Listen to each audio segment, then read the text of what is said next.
Have you ever been hypnotized before? No, at least not that I can remember. Close your eyes.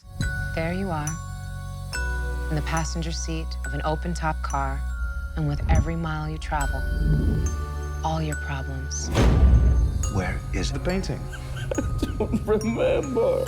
seem so far away and so long ago.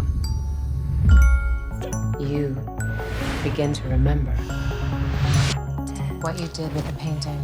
9. And you...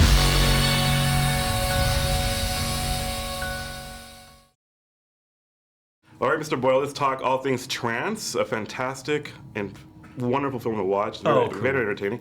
Sir, do you consider yourself a director of nerve or muscle?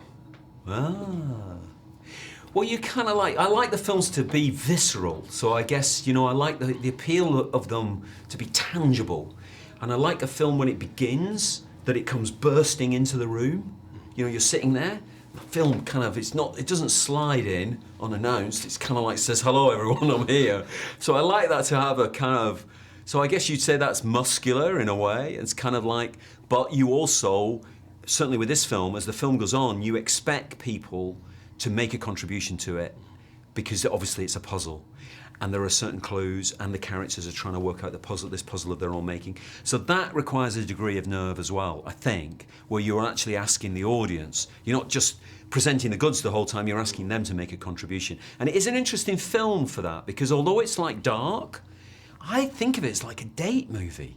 Because I think there's a great conversation you can have after it, and it does seem to spark those conversations about what your contribution is to the film. Like, did you figure it out? Can you follow it? Some people argue women are better at following it. Kind of women relax more with psychological thrillers and they kind of ride with them more than guys who are trying to kind of work them out and don't like being surprised and a bit more control freaky. So it's an interesting one to talk about afterwards as well. So I'm an emotional viewer because I respond first to emotion and the grand themes. Avarice never looks so good than it does in this movie. And so you don't repeat yourself, and yet in some ways I kind of felt like, oh shit, Shallow Grave is back.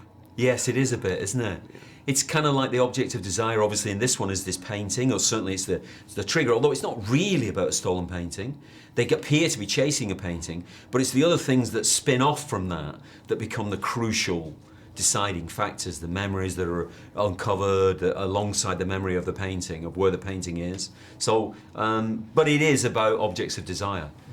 Both the painting, both the woman, Rosario Dawson, who, and indeed she does, she responds to that by behaving as a femme fatale, almost a classic femme fatale for a section of the movie, where she uses her sensuality, her beauty, her allure to twist these men to her own desires.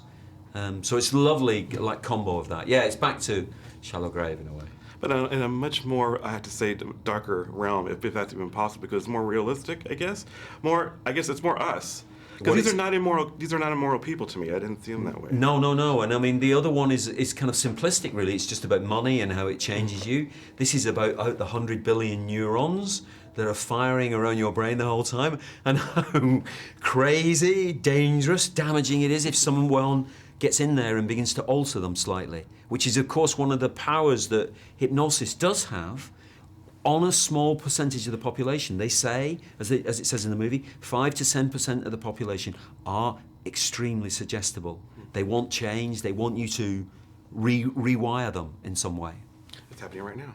But I'm curious, though, because there was a theme that really stuck out quite profoundly to me. We do want to forget things. And so are you one of those people, because your life, your career is meant to be documenting scenarios that mean something to us, but do you find yourself in positions sometimes that you want to forget some things? We do that all the time. We create that personality, the image of ourselves, by, as we say in the film, stringing together a series of memories, which we manipulate, but we also select to make our impression of ourselves. Other people have a slightly different impression of us because they'll select slightly different versions of those memories, and that's when you often find that, I don't remember it like that, I don't remember it like that. And it's very fragile, actually, as she says. And if that chain is broken, you see it obviously crucially, terribly, tragically in Alzheimer's, where people begin to disappear and the person goes. But it is very fragile throughout life and possible. You know, and it's a great scenario for a film that you can actually interfere with that chain, which is what happens in the movie. Well, sir, I have to say it was really fun to watch you back in this realm after so many films of hopeful, Yes. heroism, and all of a sudden not so heroic, but nice. Yeah, So, good. Thank you. No, It's good to- that's it's good to- nice.